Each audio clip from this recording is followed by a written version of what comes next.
ওয়াজকুরিসমা রব্বিকা বুকরাতাও ওয়া আসীলা, তোমরা তোমাদের প্রতিপালককে স্মরণ করো বুকরাতাও ওয়া আসীলা, সকালে এবং সন্ধ্যায়।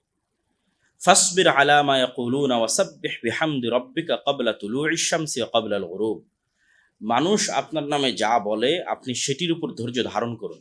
ওয়াসাব্বিহ বিহামদি রব্বিকা, আর আপনার প্রতিপালকের তাসবিহ পাঠ করুন। ক্বাবলা তুলুইশ শামসি, সূর্য ওঠার পূর্বে, ওয়া ক্বাবলাল গুরুব, আর সূর্য ডুবে যাওয়ার পূর্বে।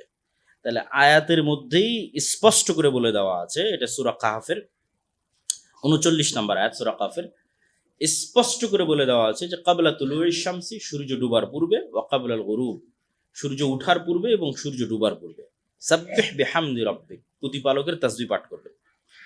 ফাসবির ইন্না ওয়া'দাল্লাহি হক ওয়াস্তাগফির লিযামবিক ওয়াসাব্বিহ বিহামদি রব্বিকা বিল আশিয়্যি ওয়াল ইবকার, ধৈর্য ধারণ করেন, আল্লাহর ওয়াদা সত্য। ওয়াস্তাগফির লিযামবিক, আপনার গুনাহের জন্য আল্লাহর কাছে ক্ষমা চান। ওয়াসাব্বিহ বিহামদি রব্বিক, আর প্রতিপালকের তাসবিহ পাঠ করেন বিল আশিয়্যি ওয়াল ইবকার, সকালে এবং সন্ধ্যায়। তাহলে কতগুলো আয়াত আমরা দেখছি যে আয়াতগুলোতে আল্লাহ বলছেন সকালে এবং সন্ধ্যায়, এবং স্পষ্ট করে বলা আছে সূর্য ওঠার পূর্বে এবং সূর্য ডুবার পূর্বে। আল্লাহ সুবহানাহু ওয়া তাআলা আরো বলেন, জিকিরবিহীন হৃদয় হচ্ছে অন্ধ। ওয়ালা তুতি মান আগফালনা কলবাহু আন যিকরিনা, আপনি ওই ব্যক্তির অনুসরণ করিয়েন না যার অন্তরকে আল্লাহ সুবহানাহু ওয়া তাআলা আল্লাহর জিকির বিমুখ করে দিয়েছেন। ওয়াত্তাবা হাওয়াহু, এবং যে তার নিজের নাফসের অনুসরণ করে।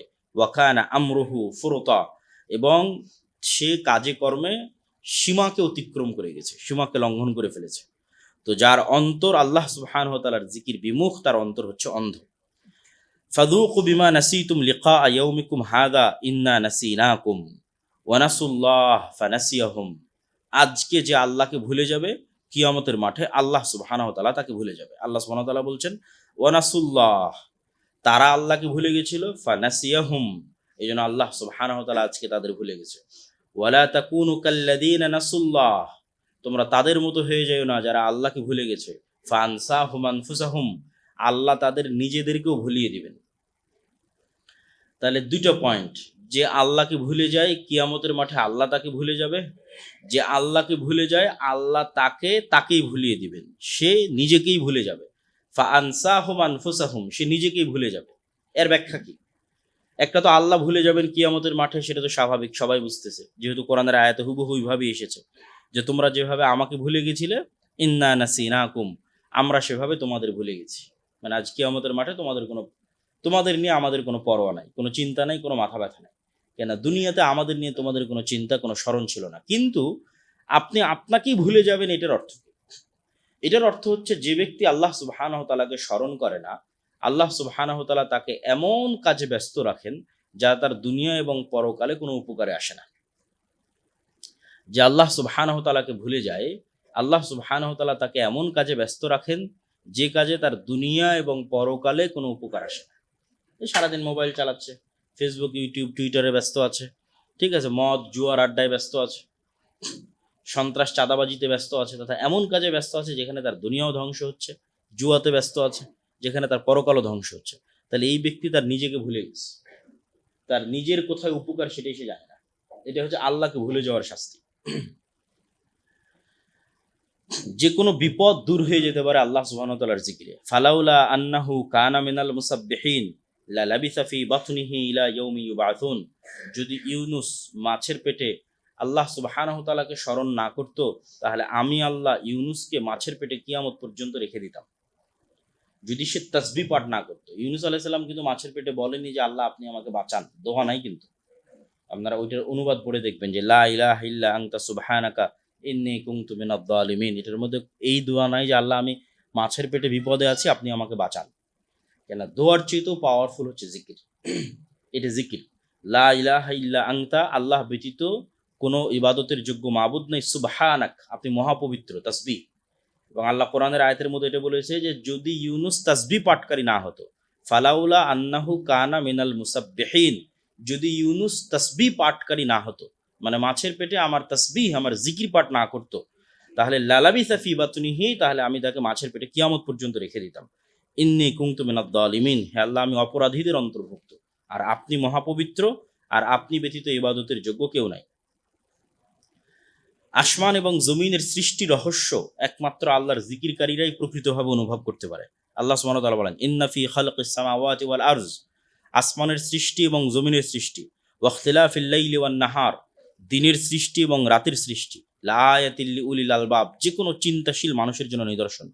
আল্লাযীনা ইয়াযকুরুনাল্লাহা কিয়ামান ওয়া কুউদা, যারা বসতেও আল্লাহর জিকির করে, যারা উঠতেও আল্লাহর জিকির করে, ওয়া আলা জুনুবিহিম, যারা শুইতেও আল্লাহর জিকির করে, ওয়া ইয়াতাফাক্কারুনা ফি খালকিস সামাওয়াতি ওয়াল আরজ, এবং যারা সদা সর্বদা আল্লাহর আসমান জমিন এবং আল্লাহর সৃষ্টি নিয়ে চিন্তা করতে থাকে।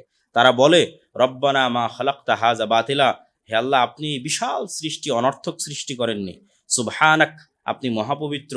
ফাকিনা আযাবান নার, অতএব আপনি আমাদের জাহান্নামের আগুন থেকে রক্ষা করেন। ইয়াহইয়া ইবনে জাকারিয়া, জাকারিয়া আলাইহিস সালাতু ওয়াস সালামকে যে আল্লাহ সন্তান দিলেন তার নাম ইয়াহইয়া। তার একটা বর্ণনা বানু ইসরাঈলের রিওয়ায়াতে, হাদিসের মধ্যে রাসূলুল্লাহ সাল্লাল্লাহু আলাইহি ওয়াসাল্লাম তুলে ধরেছেন যে তিনি তার উম্মতকে আদেশ দিচ্ছেন, আমুরুকুম আন তাযকুরুল্লাহ তাআলা, আমি তোমাদের আদেশ দিচ্ছি তোমরা আল্লাহর জিকির করবে। ফা ইন্না মাসালা যালিকা মাসালু রাজুলিন খারাজাল আদুউ ফি আসারিহি সিরাআন, কেননা যে জিকির করে তার উদাহরণ ওই ব্যক্তির মতো যে পালাচ্ছে আর তার পিছনে তার শত্রু তাকে ধাওয়া করতেছে, খুব দ্রুত গতিতে তার শত্রু তাকে ধাওয়া করতেছে। হাত্তা ইদা আতা হিসনান হাসিনান, এমতো অবস্থায় সে সামনে দেখে একটা দুর্গর মধ্যে ঢুকে গিয়ে দরজা বন্ধ করে দিয়েছে, ফলত শত্রু আর তার কোনো ক্ষতি করতে পারলো না। কাযালিকাল আবদু লা ইহরিজু নাফসাহু মিনাশ শাইতানি ইল্লা বিযিকরিল্লাহ, মানুষের অন্তরের অবস্থা এরকমই যে শয়তান মানুষের অন্তরের পিছনে ধাওয়া করতেছে মানুষকে পথভ্রষ্ট করার জন্য, অন্তরকে পথভ্রষ্ট করার জন্য। আর মানুষ ওই শত্রু থেকে পালিয়ে বাঁচতে গিয়ে যেভাবে একটা ঘরে আশ্রয় নিল, দুর্গে আশ্রয় নিল, মানুষ যখন জিকির করে ঠিক সেভাবে সে দুর্গের মধ্যে আশ্রয় নেয়। আল্লাহু আকবার। জিকির সম্পর্কে রাসূলুল্লাহ সাল্লাল্লাহু আলাইহি ওয়াসাল্লাম যা বলেন, এগুলো আল্লাহর আয়াত। এবার রাসূল সাল্লাল্লাহু আলাইহি ওয়াসাল্লামের হাদিস, আলা উনাব্বিউকুম বিখাইরি আমালিকুম ওয়া আযকাহা ইনদা মালিকিকুম ওয়া আরফাইহা ফি দারাজাতিকুম ওয়া খায়রুন লাকুম মিন ইনফাকিয যাহাবি ওয়াল ওয়ারিকি, আমি কি তোমাদের এমন কোনো আমলের কথা বলে দিব না যা তোমাদের সবচেয়ে উত্তম আমল, তোমাদের মালিক আল্লাহ সুবহানাহু ওয়া তাআলার কাছে সবচেয়ে পবিত্র, সবচেয়ে বেশি মর্যাদা বৃদ্ধিকারী, এবং স্বর্ণ এবং রূপা আল্লাহর রাস্তায় দান করার চেয়ে উত্তম। এমনকি তোমাদের শত্রুদের মোকাবেলায় অবতীর্ণ হয়ে তাদেরকে যদি তোমরা পরাজিত করো তাহলে এই পরাজিত করার চেয়ে উত্তম, তথা শত্রুর মোকাবেলায় অবতীর্ণ হয়ে জিহাদ করার চেয়ে উত্তম। কাউলু বালা, আমরা জিজ্ঞেস করলাম, হে আল্লাহর নবী, কি সেই ইবাদত যা এত কিছুর চেয়ে উত্তম হতে পারে? তিনি বলেন, যিকরুল্লাহি তাআলা, আল্লাহ সুবহানাহু ওয়া তাআলার স্মরণ। জিকিরবিহীন আড্ডা মৃত গাধার নাই, গাধার মৃতদেহের নাই। রাসূল সাল্লাল্লাহু আলাইহি ওয়াসাল্লাম বলেন, মা মিন কওমিন ইয়াকুমুনা মিন মাজলিস, কোন এক জায়গায় বসে মানুষ গল্প করলো আর সেই গল্পের মধ্যে একবারও আল্লাহর নাম উচ্চারিত হলো না, আল্লাহ সুবহানাহু ওয়া তাআলার তাসবিহ পাঠ করা হলো না, লা ইয়াযকুরুন আল্লাহ ফি, সেখানে তারা আল্লাহর জিকির করলো না, ইল্লা কামু আন মিসলি জিফাতি হিমারিন, তাহলে এই মজলিসটা যেন একটা পচে যাওয়া গলে যাওয়া গাধার মৃতদেহের মতো। তাহলে যে কোনো জায়গায় মানুষ একত্রিত হলে জরুরি ভিত্তিতে সেখানে আল্লাহর জিকির থাকতে হবে। এই জন্য বৈঠক শেষের দোয়া কিন্তু এই জন্য দেওয়া। ঠিক আছে, আমরা দুনিয়াবে একটা বিষয় আলোচনা করতেছি, তবুও এই আলোচনাকে আল্লাহর নাম উচ্চারিত হোক। এই জন্য আলোচনার শুরুতে হামদ এবং সানা পাঠ করা এবং আলোচনার শেষে বৈঠক শেষের দোয়া পাঠ করা অতীব জরুরি, না হলে ওই আলোচনাটা সম্পূর্ণ বৃথা এবং বেকার। জিকির যেখানে হয়, মানুষ যেখানে জিকির করে বা নিজেই যখন মানুষ জিকির করে, অথবা এরকম যে কোনো জায়গায় ইসলামের আলোচনা হচ্ছে, কোরআন তেলাওয়াত হচ্ছে, অথবা কোরআন এবং হাদিসের দার্স হচ্ছে, এগুলো জিকির। কোরআন হাদিসের দার্স জিকির, ইসলামী সম্মেলন, ইসলামী জালসা জিকির, কেন সেখানে আল্লাহর নাম উচ্চারিত হচ্ছে। তো এগুলোকে জান্নাতের বাগান বলা হয়েছে। ইদা মারারতুম বিরিয়াজিল জান্নাহ ফারতাউ, যখনই তোমরা জান্নাতের বাগান অতিক্রম করো তখন সেখান থেকে একটু ফলমূল নেও। তো কি সেই জান্নাতের বাগান? জিকির। মানুষ যখন বসে কোরআন এবং হাদিসের দার্স দেয় তখন সেটা জিকির, সেটা জান্নাতের বাগান। আল্লাহকে যারা স্মরণ করে তাদের সাথে সবসময় ফেরেশতা থাকে। লা ইয়াকউদু কওমুন ইয়াযকুরুনাল্লাহ ইল্লা হাফফাতহুমুল মালায়েকা, কোথাও একত্রিত হয়ে যদি মানুষ আল্লাহর আলোচনা করে, পরকালের আলোচনা করে, কোরআন এবং হাদিসের আলোচনা করে, তাহলে ফেরেশতারা তাদের ঘিরে নেয়। ওয়া গাশিয়াতহুমুর রাহমাহ, এবং আসমান থেকে তাদের উপর রহমত বর্ষিত হতে থাকে। ওয়া নাযালাত আলাইহিমুস সাকিনাহ, শান্তি বর্ষিত হতে থাকে। ওয়া যাকারাহুমুল্লাহু ফী মান ইনদাহ, আর আল্লাহ তার নিকটে যারা আছে তাদের নিকটে এই ব্যক্তিদের কথা স্মরণ করেন। আল্লাহ সুবহানাহু তাআলা নিজেও এই ব্যক্তিদের কথা তার নিকটে স্মরণ করেন। এই জন্য আল্লাহ কোরআনেও বলেছে, ফাযকুরুল্লাহ আযকুরুকুম ফাযকুরুনি আযকুরুকুম, তোমরা আমাকে স্মরণ করো, আমি তোমাদের স্মরণ করব। যেমন আমরা অনেক সময় আফসোস নিয়ে যেটাতে বক্তব্য শুরু করেছিলাম, যে আফসোস নিয়ে অনেককে বলি যে তুমি তো মনে হয় আমার কথা ভুলেই গেছো। তো হয়তো আমি তাকে স্মরণ করতেছি, সে আমাকে স্মরণ করে না। এটাই তো মানুষের কষ্ট। কিন্তু আল্লাহ সুবহানাহু ওয়া তাআলা এটা বরাবর। মানুষ যদি দিনে রাতে আল্লাহ সুবহানাহু ওয়া তাআলাকে 24 ঘন্টা স্মরণ করে, তা আল্লাহ সুবহানাহু ওয়া তাআলা 24 ঘন্টা ওই মানুষকে স্মরণ করবেন যে মানুষটা আল্লাহকে স্মরণ করতেছে, যেটা পৃথিবীর অন্য কারো ক্ষেত্রে আপনি কখনোই কল্পনা করতে পারবেন না। যে আপনি আপনার স্ত্রীর ভালোবাসায়, আপনার বন্ধুর ভালোবাসায়, আত্মীয় স্বজনের ভালোবাসায়, বাপের ভালোবাসায় স্মরণ করছেন, তো বাপও আপনাকে স্মরণ করছে, এটা অসম্ভব। এটা হয় না পৃথিবীতে। এটা একমাত্র সমানে সমান হয় আল্লাহ সুবহানাহু ওয়া তাআলার সাথে। যে হৃদয় আল্লাহর জিকির করে সে হৃদয় জীবিত, যে হৃদয় আল্লাহর জিকির করে না সে হৃদয় মৃত। মাসালুল্লাযী ইয়াযকুরু রাব্বাহ ওয়াল্লাযী লা ইয়াযকুরু রাব্বাহ মাসালুল হাইয়্যি ওয়াল মাইয়্যিত। যে আল্লাহকে স্মরণ করে তার হৃদয় জীবিত, যে আল্লাহকে স্মরণ করে না তার হৃদয় মৃত। আনা ইনদা যন্নি আবদি বি ওয়া আনা মাআহু ইযা যাকারানি ফাইযা যাকারানি ফি নাফসিহি যাকারতুহু ফি নাফসি ওয়া ইন যাকারানি ফি মালাইন যাকারতুহু ফি মালাইন খায়রিম মিনহুম। আমি আমার বান্দার ধারণা অনুযায়ী আচরণ করি। আল্লাহ সুবহানাহু ওয়া তাআলা বলছেন হাদিসে কুদসি, আমি আমার বান্দার ধারণা অনুযায়ী আলোচনা করি, আর আমি আমার বান্দার সাথে থাকি যতক্ষণ আমার বান্দা আমাকে স্মরণ করে। আমার বান্দা যদি আমাকে মনে মনে স্মরণ করে, আমি আল্লাহ সুবহানাহু ওয়া তাআলা তাকেও মনে মনে স্মরণ করি। আমার বান্দা যদি আমাকে বিশাল মাজমা এবং মাজলিসের মধ্যে স্মরণ করে, আমি আল্লাহ সুবহানাহু ওয়া তাআলা সে যেই মাজলিসে আমাকে স্মরণ করতেছে তার চেয়ে শ্রেষ্ঠতম মাজলিসে তাকে স্মরণ করি, মানে ফেরেশতাদের মাজলিসে, সেখানে তার নাম উচ্চারণ করি। সে যেমন আমার নাম মাজলিসে যদি উচ্চারণ করে, তো আমি তার নাম তার চেয়ে শ্রেষ্ঠতম মাজলিসে উচ্চারণ করি। জান্নাতবাসীদের একমাত্র আফসোস আল্লাহ সুবহানাহু ওয়া তাআলার জিকির। জাহান্নামীদের আফসোস নয়, জান্নাতবাসীদের আফসোস। লাইসা ইয়াতাহাসসারু আহলুল জান্নাহ আলা শাইইন ইল্লা আলা সাআতিন মাররাত বিহিম লাম ইয়াযকুরুল্লাহ ফিহা। জান্নাতে যাওয়ার পর জান্নাতবাসীরা ওই একটা সেকেন্ড সময়ের জন্য আফসোস করবে, ওই একটা ঘন্টার জন্য আফসোস করবে, ওই একটা দিনের জন্য আফসোস করবে, যে একটা দিন, যে একটা ঘন্টা, যে একটা সেকেন্ড সে জিকিরবিহীন অতিক্রম করেছে, জিকিরবিহীন পার করেছে, সেটার জন্য সে জান্নাতে বসে আফসোস করবে। জিকির ছাড়া সকল কথা বনি আদমের বিরুদ্ধে, আদম সন্তানের বিরুদ্ধে। কালাম ইবনু আদম কুল্লুহু আলাইহি, আদম সন্তানের প্রত্যেক কথার হিসাব হবে, তার বিরুদ্ধে দাঁড় করানো হবে। তার কথাকে, কথা ঠিক বললো না মিথ্যা বললো না ভুল বললো, গীবত করলো না অপবাদ দিল, বিচার হবে। লা লাহু, তার পক্ষে কাজ করবে না। শুধু তার পক্ষে কাজ করবে কি, ইল্লা আমরান বিমারুফিন, সৎ কাজের আদেশ দেয়, আও নাহিয়ান আন মুনকারিন, অসৎ কাজ থেকে বাধা দেয়, আও যিকরান লিল্লাহি আযজা ওয়া জাল্লা, অথবা আল্লাহ সুবহানাহু ওয়া তাআলার স্মরণ করে। একমাত্র আল্লাহ সুবহানাহু ওয়া তাআলার স্মরণের যে বাক্যগুলো, এই বাক্যগুলোই তার পক্ষে কাজ করবে, আর বাকি সবগুলোর হিসাব হবে, তথা তাকে জিজ্ঞাসা জবাবদিহিতার মুখোমুখি হতে হবে কথাগুলোর জন্য।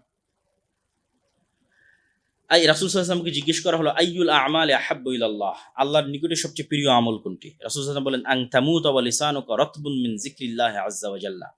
এটাই আল্লাহর নিকটে সবচেয়ে প্রিয়, যে মানুষ মৃত্যুর মুখোমুখি এমত অবস্থায় তার জিহ্বা সিক্ত আছে আল্লাহ সুবহানাহু ওয়া তাআলার জিকিরে। এটা পৃথিবীর সবচেয়ে বড় নেয়ামত, যে মানুষ এমন অবস্থায় পৃথিবী থেকে বিদায় নিচ্ছে যখন তার জিহ্বা আল্লাহর স্মরণে সিক্ত আছে। আর এটা অবশ্যই দুনিয়ার অভ্যাস ছাড়া সম্ভব নয়।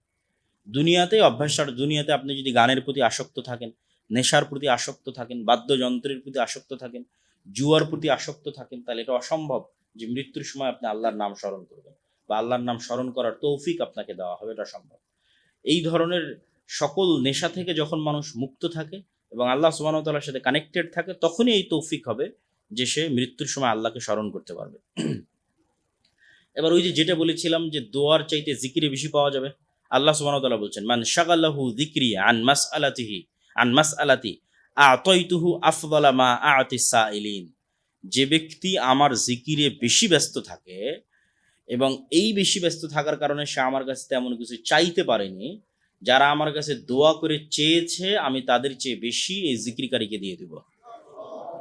তথা তাকে আলাদা করে বলতে হবে না যে আল্লাহ সুবহানাহু ওয়া তাআলা আমার এটা দরকার, আমাকে এটা দেন।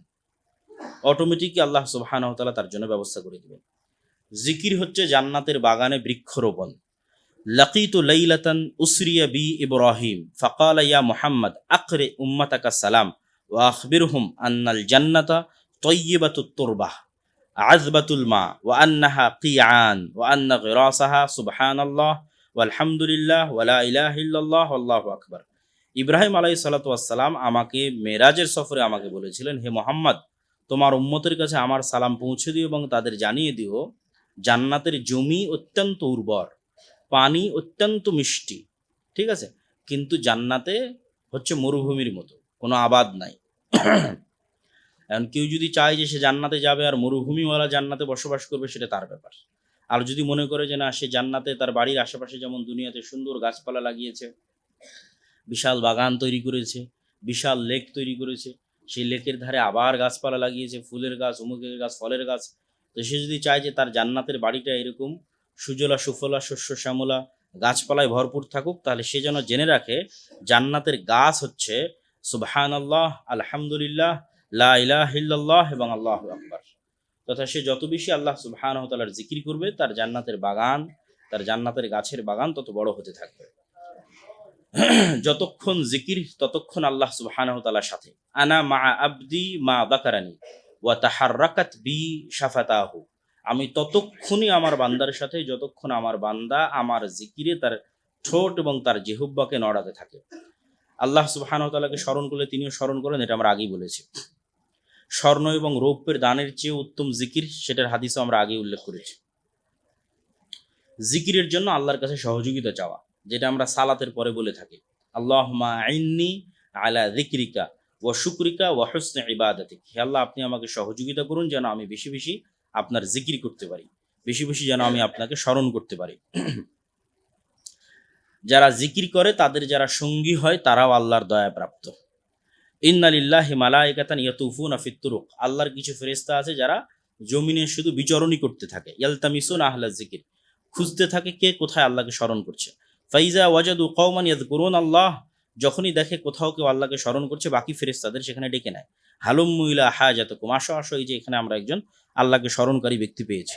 ফায়াহুফুনাহুম বিআজনিহাতিহিম ইলাস সামাঈদ দুনিয়া, তারা তখন সকল ফেরেশতা সেখানে একত্রিত হয়ে তাদের পাখা দিয়ে ওই ব্যক্তির মাথা থেকে না একদম নিম্ন আসমান পর্যন্ত ঘিরে ফেলে। ফায়াস আলুহুম রব্বাহুম ওয়া হুয়া আ'লামু মিনহুম মা ইয়াকুলু আবদি, আল্লাহ যদিও জানে যে তার বান্দা কি জিকির করছে, তারপরেও আল্লাহ সুবহানাহু ওয়া তাআলা ফেরেশতাদের জিকির বলে জিজ্ঞেস করেন যে আমার বান্দা কি বলে। তখন ফেরেশতারা উত্তরে বলে, ইউসাব্বিহুনাক ওয়া ইউকাব্বিরুনাক ওয়া ইয়াহমাদুনাক, আপনার বান্দা আপনার তাসবিহ পাঠ করছে, আপনার বান্দা আল্লাহু আকবার তথা আপনার বড়ত্ব বর্ণনা করছে, ওয়া ইয়াহমাদুনাক আপনার প্রশংসা করছে, ওয়া ইউমাজ্জিদুনাক এবং আপনার শ্রেষ্ঠত্ব বর্ণনা করছে। ফায়াকুল উশহিদুকুম আন্নী গফারতু লাহুম, হে ফেরেশতারা তোমরা সাক্ষী থাকো আমি আমার এই বান্দাকে ক্ষমা করে দিলাম। ফায়াকুলু মালাকুম মিনাল মালাইকা, তখন ফেরেশতাদের একজন ফেরেশতা বলে, হে আল্লাহ, এর সাথে আরো একজন বসে আছে যে এই উদ্দেশ্যে আসেনি, দুনিয়াবি কোনো উদ্দেশ্যে সেখানে এসেছে। ইন্নামা জা আলি হাজাতিন, দুনিয়াবি কোনো উদ্দেশ্যে এসে আজকে জুমার খুতবা এখানে উপস্থিত হয়েছে। কেউ হয়তো আজকের জুমার খুতবা এখানে হয়তো কেউ ভিডিও করার জন্য এসেছে, কেউ হয়তো বই বিক্রির জন্য এসেছে, এরকম কোনো একটা আলোচনায়, কোনো একটা ইসলামী অনুষ্ঠানে কেউ ভিডিও করতে গেছে, কেউ হয়তো সেখানে বই বিক্রি করতে গেছে, কেউ হয়তো একটু বাদাম নিয়ে গেছে, ঠিক আছে না, কোনো না কোনো প্রয়োজনে, দুনিয়াবি প্রয়োজনে সেখানে গেছে, আল্লাহ সুবহানাহু ওয়া তাআলাকে স্মরণ করার জন্য না। তো ফেরেশতার অভিযোগ হচ্ছে, আপনি যে এখানে সবাইকে ক্ষমা করে দিচ্ছেন, তো ও তো এই উদ্দেশ্য নিয়ে আসেনি। কারণ আল্লাহ সুবহানাহু ওয়া তাআলা হুমুল জুলাসাউ লা ইয়াশকা বিহিম জালিসুহুম, এরা এত শ্রেষ্ঠ, জিকিরকারীরা এত এত শ্রেষ্ঠ যে এদের সঙ্গীদের বঞ্চিত করা হবে না। এখন আপনি যদি খুব সম্মানী মানুষ হন আর আপনাকে যদি বিয়ের কোথাও দাওয়াত দেওয়া হয়, আর আপনি যদি সেখানে অতিরিক্ত আর একজনকে নিয়ে যান, তো আপনার সম্মানে ওনাকে বাধা দিবে নাকি? বাধা দিবে না, কেন আপনি যে অনেক সম্মানী, এই জন্য বাধা দিবেন। কিন্তু আবার যদি সাধারণ লেভেলের কেউ আসে, তাহলে কিন্তু গুনে গুনে মাথা গুনে গুনে ঢুকাবে, যারে না একে তো দাওয়াত দেওয়া হয়নি, এর কার্ড কই, এর টোকেন কই। কিন্তু যখনই কোনো সম্মানী মানুষ যায় তখন কিন্তু বাধা দেওয়া হয় না। তো জিকিরকারীর সম্মান আল্লাহর নিকটে এত বেশি যে এই জিকিরকারীদের সাথে যে আছে তাকে এই রহমত থেকে বঞ্চিত করা হবে, তাকেও ক্ষমা করে দেওয়া হবে। তারপরে যেটা বলেছিলাম যে তাওয়াফ, সাফা মারওয়া, এগুলো আল্লাহর জিকিরের জন্য। আব্দুল্লাহ বিন আব্বাস রাদিয়াল্লাহু তাআলা বলেন, রাসূল সাল্লাল্লাহু আলাইহি ওয়াসাল্লাম বলেছেন, ইন্নামা জুইলাত তাওয়াফু বিল বাইত, কাবা ঘরের তাওয়াফ দেওয়া হয়েছে, ওয়াবাইনা সাফা ওয়াল মারওয়া, এবং সাফা মারওয়ায় সাঈ দেওয়া হয়েছে, ওয়ারামিল জিমার, এবং পাথর নিক্ষেপ দেওয়া হয়েছে, লিইকামাতি যিকরিল্লাহ, আল্লাহ সুবহানাহু ওয়া তাআলার স্মরণকে পৃথিবীতে প্রতিষ্ঠিত করার জন্য। তারপরে কুরবানির যে ইবাদত, এটা আল্লাহর জিকিরের জন্য। ওয়ালিয়াযকুরু ইসমাল্লাহ আলা মা রাযাকাহুম মিন বাহিমাতিল আনআম, তোমাদের কুরবানির আদেশ দেওয়া হয়েছে, আল্লাহ তোমাদেরকে চতুষ্পদ জন্তু থেকে যা হালাল করেছেন, এই যে নিয়ামত, এই নিয়ামতের উপরে তোমরা আল্লাহ সুবহানাহু ওয়া তাআলাকে স্মরণ করবে, সেটিকে প্রতিষ্ঠিত করার জন্য কুরবানির ইবাদত দেওয়া হয়েছে। এবং মানুষ যেখানে যেটাই উচ্চারণ করুক না কেন সেই জায়গা সাক্ষী দিবে। রাসূল সাল্লাল্লাহু আলাইহি ওয়াসাল্লাম বলেন, ফাইন্নাহু লা ইয়াদাউ জাবহাতাহু আলা শাইইন মিনাল আরজ ইল্লা শাহিদা লাহু ইয়াউমাল কিয়ামাহ। মানুষ যেখানে যা উচ্চারণ করবে জিকির, সুবহানাল্লাহ, আলহামদুলিল্লাহ, কোরআন তেলাওয়াত, তার প্রত্যেকটা জায়গা কিয়ামতের মাঠে সাক্ষী দিবে। এমনকি লা ইয়াসমাউ মাদা সাউতিল মুআদ্দিন জিন্নুন ওয়ালা ইনসুন ওয়ালা শাইউন ইল্লা শাহিদা লাহু ইয়াউমাল কিয়ামাহ। মুয়াজ্জিন যখন আযান দেয়, এটাও তো জিকির। এই মুয়াজ্জিনের আযান যত দূর পর্যন্ত শুনতে পায়, জীব জন্তু, জড়বস্তু, জড় পদার্থ, কীট পতঙ্গ, মানুষ, জিন, এরা সব কিয়ামতের মাঠে মুয়াজ্জিনের পক্ষে সাক্ষী দিবে। তো এরকম যে যেখানে যেটা জিকির করবে, তার সেই জায়গা, সেই স্থান, তার আশেপাশে যতদূর পর্যন্ত এই জিকির শোনা যাচ্ছে, তারা সবাই কিয়ামতের মাঠে সাক্ষী দিবে। ওমান ইয়াশু আন যিকরির রহমান নুকাইয়িজ লাহু শাইতানান ফাহুয়া লাহু করিন। যে ব্যক্তি রহমানের জিকির থেকে মুখ ফিরিয়ে নেয়, যে ব্যক্তি রহমানের জিকির থেকে মুখ ফিরিয়ে নেবে, আল্লাহ বলছেন নুকাইয়িজ লাহু শাইতানান ফাহুয়া লাহু করিন, ওই জিকিরবিহীন ব্যক্তির জন্য আমরা শয়তানকে সঙ্গী করে দিই, তথা সাথে সাথে তার সঙ্গী হয়ে গেছে শয়তান। এবং অসংখ্য দুনিয়াতে ইবাদত দেওয়া আছে এই শয়তানের কবল থেকে বাঁচার জন্য। আপনি খাবারের শুরুতে বিসমিল্লাহ বলেন, খাবারের শেষে আলহামদুলিল্লাহ বলেন, বাড়ি থেকে যখন বের হন তখন বিসমিল্লাহ তাওয়াক্কালতু আলাল্লাহ বলেন, বাড়িতে যখন ঢুকেন তখন আসসালামু আলাইকুম বলেন, যখন বাড়ির দরজা লাগান তখন বিসমিল্লাহ বলেন, জানালা লাগান তখন বিসমিল্লাহ বলেন, টয়লেটে যখন প্রবেশ করেন আল্লাহুম্মা ইন্নী আউযুবিকা মিনাল খুবুসি ওয়াল খাবাইস বলেন, ঠিক আছে? তারপরে রাতে যখন ঘুমাতে যান তখন বলেন, স্ত্রী সহবাসে যান তখন বলেন। এরকম প্রত্যেকটা ধাপে ধাপে যে দোয়াগুলো দেওয়া আছে, যে জিকিরগুলো দেওয়া আছে, এগুলো সবগুলোই শয়তান থেকে আত্মরক্ষা করার জন্য এবং শয়তান থেকে বাঁচার জন্য এই জিকিরগুলো দেওয়া আছে। এমনকি রাসূলুল্লাহ সাল্লাল্লাহু আলাইহি ওয়াসাল্লাম জীবন্তভাবে বলেছে, জীবন্তভাবে, একদম জীবন্ত, যে তিনি একদিন খেতে বসেছেন, তো একজন বিদুইন ওই খাবারের মধ্যে হাত দিতে গেছে, বিসমিল্লাহ বলেন, আল্লাহ নবী ওর হাত ধরে ফেলেছে, ঠিক আছে? এবং হাত ধরে আল্লাহ নবী বলছে, এই হাতের মধ্যে আমার হাতের সাথে শয়তানের হাত আছে, কেননা সে বিসমিল্লাহ না বলে খাবার নিতে যাচ্ছে। তাহলে এই যে জীবন্তভাবে রাসূল সাল্লাল্লাহু আলাইহি ওয়াসাল্লাম বলতেছে যে আমি যার হাত ধরে ফেলেছি, এই হাতের সাথে কার হাত আছে? শয়তানের হাত আছে। মানে এটা এত বাস্তব এবং এটা এত জীবন্ত এবং এত সত্য। তাহলে আমাদের কলব যতক্ষণ জিকির বিমুখ, ততক্ষণ তা শয়তানের সাথে কানেক্টেড অবস্থায় আছে বা শয়তান সেটিকে ব্যবহার করতে পারছে। এই জন্য জিকির হচ্ছে কোথাও মরিচে পড়ে গেলে যেমন আমরা বিভিন্ন কেমিক্যাল দিয়ে সেটা ধৌত করি, ঠিক আছে, নতুন করে রং করি, তো ঠিক মানুষের হৃদয়ে যখন জং ধরে যায়, মানুষের হৃদয়ে যখন ময়লা পড়ে যায়, কালো হয়ে যায়, তখন এই হৃদয়কে ধৌত করার কেমিক্যালই হচ্ছে জিকির, যেটি দিয়ে মানুষ আল্লাহ সুবহানাহু ওয়া তাআলাকে স্মরণ করবে এবং সে আল্লাহ সুবহানাহু ওয়া তাআলার নৈকট্য অর্জন করবে। তো আল্লাহ সুবহানাহু ওয়া তাআলা আমাদের সকলকে আজকের এই আলোচনা থেকে শিক্ষা নিয়ে সকালে এবং সন্ধ্যায়, বিশেষ করে ফজরের সালাতের পর থেকে নিয়ে সূর্য ওঠা পর্যন্ত এবং আসরের পর থেকে নিয়ে সূর্য ডুবা পর্যন্ত, এই সময়টাতে আল্লাহ সুবহানাহু ওয়া তাআলা আমাদের আল্লাহ সুবহানাহু ওয়া তাআলাকে স্মরণ করার তৌফিক দান করুক। আল্লাহুম্মা আমিন। অন্য কোনো সময় পারি অথবা না পারি, এই দুইটা সময়কে যেন আমরা অন্তত অল্প সময়ের জন্য হলো, 5 মিনিটের জন্য হলো, 2 মিনিটের জন্য হলো, 10 মিনিটের জন্য হলো, যেন চেষ্টা করি, চেষ্টাকে যেন অব্যাহত রাখি। আর আমরা আজকে যে বই থেকে আলোচনা করছিলাম, আমার ইদানিং অনেক আলোচনা এই বই থেকে করা আছে। ঈমান বিল গায়েবের আলোচনা বিভিন্ন আলোচনায় করা আছে, এখানেও একদিন করেছি আমি ঈমান বিল গায়েবের আলোচনা, ঠিক আছে? তো বই যদি আজকে থাকে তাহলে আপনারা সেই বইটা নিতে পারেন, আল্লাহর পথে যাত্রা। এবং আমাদের আরও একটা নতুন বই প্রকাশিত হয়েছে, ফিকহুল হাদিস ফতোয়া সিরিজ। এটাতে প্রায় 1000 ফতোয়া আছে পবিত্রতা এবং সালাতের উপর, তথা উজু, তায়াম্মুম, হায়েজ, নেফাস, সালাত, একদম সালাম ফিরানো পর্যন্ত প্রায় 1000 প্রশ্ন আছে। আর যে বই থেকে আমি আলোচনা করছিলাম এটার নাম আল্লাহর পথে যাত্রা। আর আপনাদের জন্য আমরা আরও একটা সুসংবাদ দিই, সেটা হচ্ছে আমাদের এখানে যদিও আমরা দীর্ঘদিন থেকে আছি, কিন্তু প্রতি জুমাতেই কিছু জায়গা সংকট হয় এবং এই ফ্লোরের আমাদের ভাড়াও একটু বেশি। তো এই জন্য আমরা আমাদের স্কুলকেও ভিন্ন একটা বিল্ডিংয়ে ট্রান্সফার করতেছি এবং আমাদের দাওয়া সেন্টারকেও পূর্ণ একটা ভিন্ন বিল্ডিংয়ে আমরা ট্রান্সফার করার চেষ্টা করতেছি, যেটা সম্ভাব্য প্লেস মিরপুর 11 মেট্রো স্টেশনের পাশে